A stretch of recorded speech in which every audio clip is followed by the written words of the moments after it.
Como fica participar de um governo com uma instabilidade tão grande em relação a uma das principais pastas neste momento, não só para o Brasil, mas para o mundo, que é a questão da saúde? O senhor poderia dizer qual é a sensação nesse momento e como está o governo de Jair Bolsonaro neste momento? Isso tinha sido combinado? De perguntar da saída de saúde? Ministro? Assim, eu posso comentar rapidamente, porque não era o combinado da entrevista, né? Só um minutinho, ministro. Ministro, por gentileza. O senhor é um ministro, né? Tem uma relevância muito grande. É claro que nós precisamos saber como fica o governo daqui para frente, né? Posso falar sempre. A única coisa, Mona Lisa, pois não, em qualquer relação interpessoal, o combinado e o que tinha sido acertado, eu vou responder a tua pergunta. Pois não. Sem problema nenhum. Mas quando a gente combina uma coisa, a gente não deve discutir isso previamente. A palavra tem que ser honrada. Às vezes a gente pode ter que renegociar o que foi combinado. Então, eu combinei uma coisa de falar com o Enem. Vamos começar falando do Enem, vamos ver como evolui, e lá pelas tantas, a gente pode até fazer uma pergunta sobre como foi a mudança. Mas eu acho que não contribui muito, a primeira entrevista que você está fazendo comigo, já chegar descumprindo o que tinha sido combinado. Mas tudo bem. Responder. Ministro, o senhor é um representante do governo. Nós estamos perguntando sobre um colega do senhor. Mas se o senhor não quiser responder o que o Brasil inteiro gostaria de saber, o senhor fique à vontade. Mona Lisa, eu vou responder.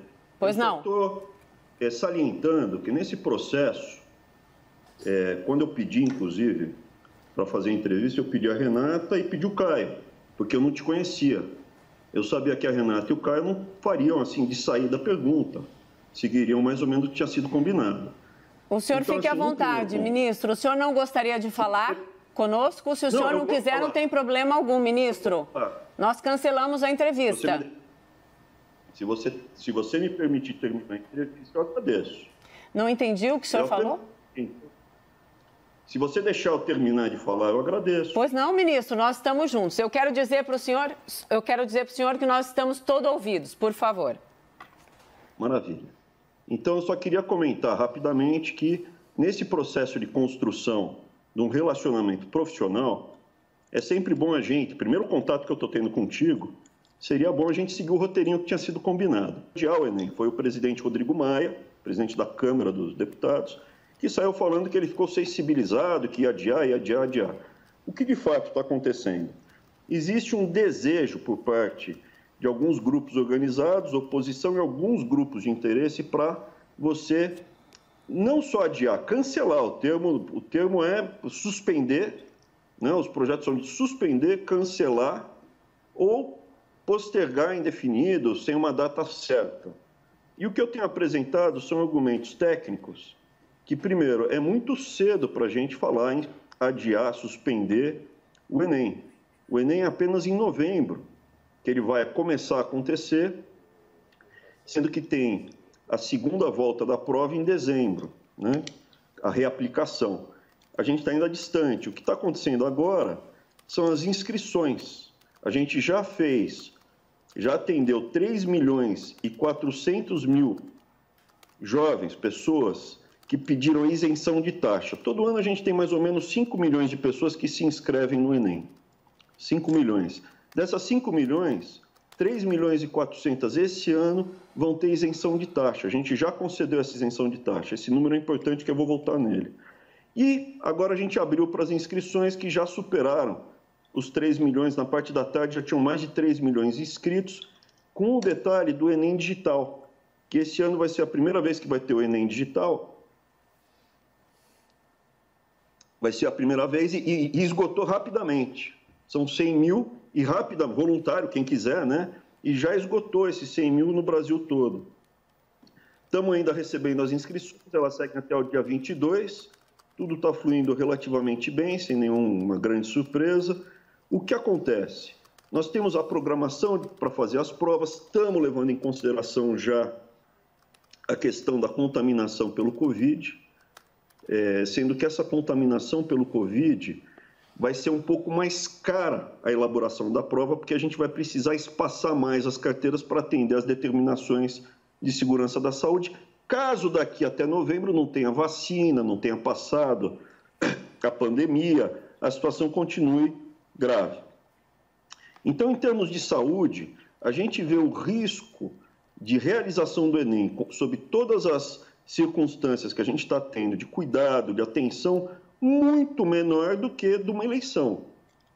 Envolve um grupo muito menor de pessoas, os cuidados com a doença vão estar presentes nas salas de aula, no local que vai ser aplicada a prova, vai ter um maior espaçamento, então vai precisar de mais fiscais de sala para atender o mesmo número de pessoas. Isso vai ter um impacto de mais ou menos aí uns 80 milhões de reais. Está estimado. Então, diante desse quadro todo, eu não vejo risco de saúde para a realização do Enem. O que sobra é uma tentativa de mostrar como um prejuízo aos mais pobres, a manutenção do Enem e não a suspensão. E aí eu vou te trazer outros números. Muito bem. Os alunos que estão no último ano do ensino médio, eles não vão poder estudar, principalmente os alunos mais pobres, que não têm acesso à internet. Das 5 milhões de pessoas que se inscreveram para fazer o Enem o ano passado, só 25% estavam no último ano do ensino médio. A grande parte das pessoas que faz o Enem é que está fazendo, não conseguiu entrar na primeira vez. É exceção as pessoas que estão no último ano e conseguem entrar de primeira na faculdade. Então, você tem 62% a 63% das pessoas que estão fazendo o Enem já completaram o segundo grau, já estão com isso feito. E você tem 12% de treineiros. Então, 75% das pessoas que fazem o Enem não estão no último ano. E das pessoas, das 25% que ainda estão no último ano do ensino médio, você tem que levar em conta que os números de acesso à internet não são iguais à média da população brasileira, porque daí começam as mentiras, né? Você vê muito parlamentar de esquerda, muito líder estudantil de 35 anos, né? Daqui a pouco eu vou pedir a bênção até para alguns líderes estudantis, porque vai aparecer algum mais velho do que eu. Esses líderes estudantis têm alegado que, 40% das pessoas no Brasil não têm acesso à internet. Só que quem completa o ensino médio e está fazendo Enem está acima da média brasileira. Quais são os números de acesso à internet entre as pessoas mais pobres que conseguiram isenção para não pagar a taxa do Enem? Seja porque estudaram a vida inteira na escola pública, seja por razão que for. O número é o seguinte, é autodeclaratório, é a pessoa que fala. Não é que a gente vai verificar na casa dela. 75% tem internet em casa e 98,6% tem internet no celular. Então, a realidade não é tão como o pessoal pensa.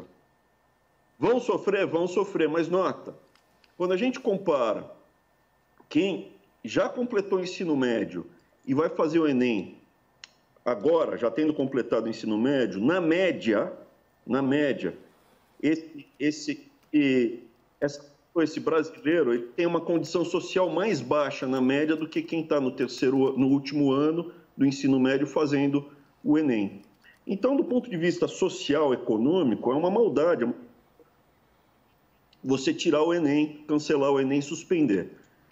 Mas cancela ele, adia ele por 2 meses. Primeiro que eles falam em suspender sem dar uma data. Depois eles falam, adia aí por 2 meses. Se eu adiar por 2 meses, a gente já ficou para março, abril. Isso é, na melhor das hipóteses, a gente perde o primeiro semestre do ano que vem. E qual é a consequência disso? Quando a gente pega o universo de estudantes das faculdades públicas, a imensa maioria não tem condição de pagar uma universidade privada.